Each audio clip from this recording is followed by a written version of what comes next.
Yeah, this life is on the street. Here, Madina, that we work. All the work goes on very well. We do buy and sell. When you have item that you want to sell, you bring it in, you buy. And if you want something that you want to buy, you come in, we will sell for you.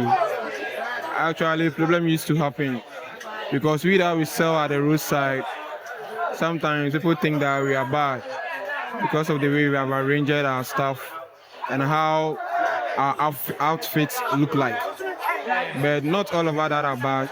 Some are good and some too are bad. I can't tell that we are all perfect, but no one is perfect. So it goes likewise at everywhere.